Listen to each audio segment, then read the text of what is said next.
고린도전서 4장 14절에서 21절 말씀입니다.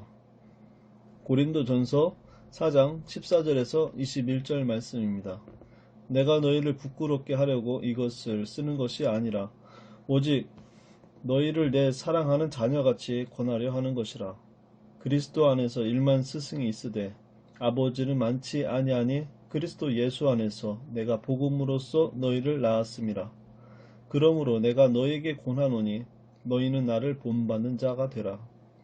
이로 말미암아 내가 주 안에서 내 사랑하고 신실한 아들 디모데를 너희에게 보내었으니 그가 너희로 하여금 그리스도 예수 안에서 나의 행사 곧 내가 각 교회에서 가르치는 것을 생각나게 하리라.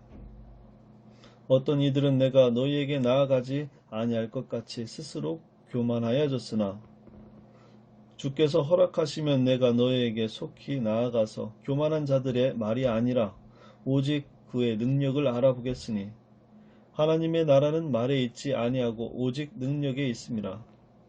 너희가 무엇을 원하느냐? 내가 매를 가지고 너희에게 나아가랴. 사랑과 온유한 마음으로 나아가랴. 며칠 전에 우리는 함께 볼링을 쳤죠. 운동은 자세가 중요한 것 같습니다. 탁구, 스키, 골프 자세를 잘 잡으면 일취월장합니다. 반대로 자세가 허술하면 몇 번을 칠 수는 있겠지만 금세 한계에 다다르게 됩니다. 좋은 자세는 목표가 확실하고 간결해서 다음을 준비합니다. 나쁜 자세는 다음의 기약이 없습니다. 좋은 자세를 갖춘 사람을 지켜보고 연습해야 우리는 더 나은 것으로 나아갈 수 있을 것입니다. 우리의 신앙생활도 마찬가지입니다. 단타로 끝나는 것이 신앙생활이 아니기에 좋은 자세를 갖춰야 할 것입니다.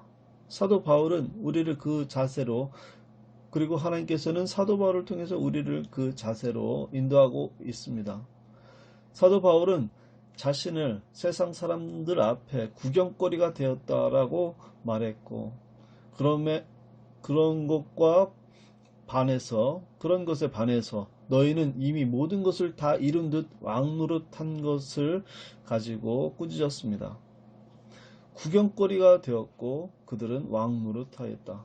사도 바울은 여전히 더 나은 자세로서 나아가기 위해서 그 예수 그리스도의 복음을 전하는 자리로 나아갈 때마다 구경거리가 되었고 이에 반해서 고린도 교회는 이미 다 이룬 것인 양 이미 모든 것의 완성인 양 왕노릇한 것에 대한 꾸짖음이었습니다. 사도 바울은 오늘 본문 말씀을 통해서 교만하지 말고 자신을 본받으라 라고 말합니다. 그러면서 스승과 아비 그리고 말과 능력을 대조하여서 설명합니다.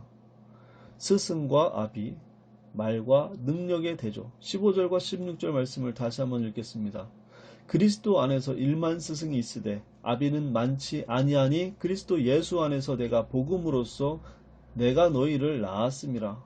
그러므로 내가 너희에게 권하노니 너희는 나를 본받는 자가 되라. 이 말씀의 내용을 정리하면 이런 내용입니다. 나는 너희의 스승으로서의 존재가 아니라 나는 너희의 아버지이다. 나는 너희를 가르치는 것으로 존재하지 않고 내가 너희를 가르쳐 그리고 설득시켜서 너를 구원으로 인도하는 것이 아니라 나는 예수 안에서 복음으로써 너희를 낳았다. 나는 복음으로써 너희를 낳은 아비다 라고 말씀하는 것입니다. 가르치는 것과 낳은 것은 태생시킨 것은 잉태하여 낳은 것은 전혀 다른 것입니다. 가르친 것과 낳은 것은 전혀 다릅니다. 20절 말씀을 읽겠습니다. 하나님의 나라는 말에 있지 아니하고 오직 능력에 있음이라. 너희에게는 지혜도 있고 열심도 있고 많은 은사로서 행하고 가르치고 했지만 그것으로서는 능력이 없다라는 것입니다. 너희에게는 그 모든 것으로서 능력을 나타내지 못하였다는 것입니다. 그럼 그 능력은 무엇입니까? 능력은 바로 생명을 잉태하여 낳는 것이 바로 능력이라고 말씀하고 있는 것입니다. 능력은 생명의 탄생을 말하는 것입니다. 생명을 만드는 것은 너희들은 하지 않고 말로써 선생 노릇하고 너희들은 말로써 또한 너희들 가지고 있는 지혜로서 하나님께서 주신 은사로서 그것을 가지고 너희들은 능력으로서 나타나지 않고 생명을 나타내는 데 쓰이지 않고 너희들의 것을 자랑하는 것으로서만 나타냈다라는 것입니다. 이것은 가르치는 것의 무익을 이야기하는 것이 아닙니다. 지혜가 무익하고 은사가 무익하고 또 이런 것에 대한 무익을 이야기하는 것이 아니라 말뿐이고 능력이 없다는 것에 대한 지적입니다. 그러면 생명의 잉태란 무엇인가에 대해서 좀 더 살펴보며 은혜를 나누려고 합니다. 생명을 낳는다는 것, 생명되는 것이 무엇인가? 사도 바울은 이미 2장 1절에서 5절 말씀으로 이렇게 말씀한 바가 있습니다. 나는 너희에게 말과 지혜의 아름다운 것으로 전하지 않았다. 예수 그리스도와 십자가만을 전했다. 4절 5절로는 이렇게 말씀했죠. 나는 너희가 말에 있지 않고 능력에 있게 하려고 성령의 나타남과 능력에 의지해서 하였다라고 이야기했습니다. 사도 바울은 예수 그리스도와 십자가로서 생명을 잉태했다고 이야기하는 것입니다.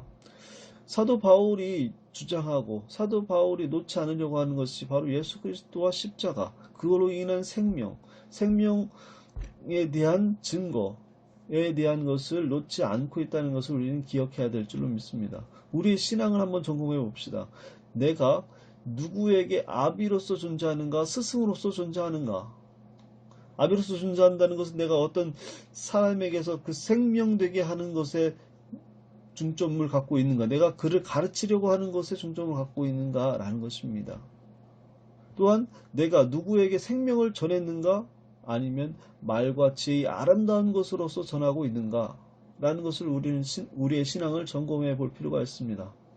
이는 단순히 내가 많은 것을 또 많은 사람들을 전도했느냐라는 질문이 아닙니다. 그런 물음이 아닙니다.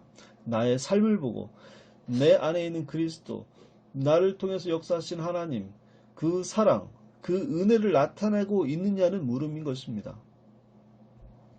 교회의 타락과 쇠퇴가 점점 짙어져 가고 있습니다. 그와 동시에 부흥을 이야기하고 있습니다. 개혁의 의지로서 교회의 선한 영향력을 주장하기도 합니다. 여러 가지 선한 능력을 우리는 행해야 될 것입니다. 하지만 신자가 교회에 선한 영향을 미치는 것에 우리가 주안점을 두는 것이 무엇이어야 되냐면 세상의 영적인 자극, 또 세상에 생명을 주는 것에 우리는 영향력을 끼쳐야 될 줄로 믿습니다. 내가 죄인이다 라는 도전이 우리를 통해서 나타나야 됩니다. 우리와 누군가를 만났을 때 나를 통해 예수 그리스도가 나타나 그가 죄인 되었다는 것과 죄사함 받았다는 것과 하나님의 은혜와 능력이 나타나는 것들이 있어야 된다는 것입니다. 수가성 여인을 찾아갔은 예수님을 우리는 기억할 필요가 있습니다. 예수님께서는 수가성 여인을 찾아갔습니다. 그녀의 목마름을 알게 하시고 그녀에게 생명을 전하시고 그 영원히 목마르지 않은 생수를 주신 것을 우리는 기억해야 됩니다. 우리가 예수 그리스도가 행한 바대로 수가성 여인에게 가야 되고 수가성 여인에게 그 갈증에 대해서 이야기하고 영원히 목마르지 않은 생수를 우리는 전해야 될 줄로 믿습니다. 우리의 삶의 모든 상황 가운데 말입니다. 누군가를 만날 때 우리는 그런 영적인 교감을 한 적이 있을 것입니다. 그 사람과 이야기하면 어떤 생명이 움트는 것이 느껴지고 그 사람과 이야기하면 나의 죄된 것이 드러나게 되고 그 사람과 이야기하면 어떤 은혜의 감동이 있는 것을 우리는 종종 경험하게 됩니다. 그것이 바로 생명이고 그 생명의 잉태, 탄생을 이야기하는 것이고 그것이 바로 능력인 것이다 라고 오늘 성경은 말씀하고 있습니다. 나는 그 능력을 나타내기 위해 나는 너희의 스승이 된 것이 아니라 아비가 되었고 또한 가르치려고 하는 것으로서가 아니라 능력을 나타낸 자 되었다 라고 지적하고 있는 것입니다. 저와 여러분은 여러분에게 오늘 말씀이 어떤 능력이 되었으면 하는 바람이 간절합니다. 저에게도 그런 능력이 되기를 또한 바랍니다. 이것은 오늘 하루뿐만 아니라 나의 모든 시간 가운데 모든 사람에게 그런 능력이 되기를 간절히 원합니다. 저와 여러분에게 그런 능력이 있고 그 능력을 나타내는 저와 여러분 되기를 간절히 축원합니다.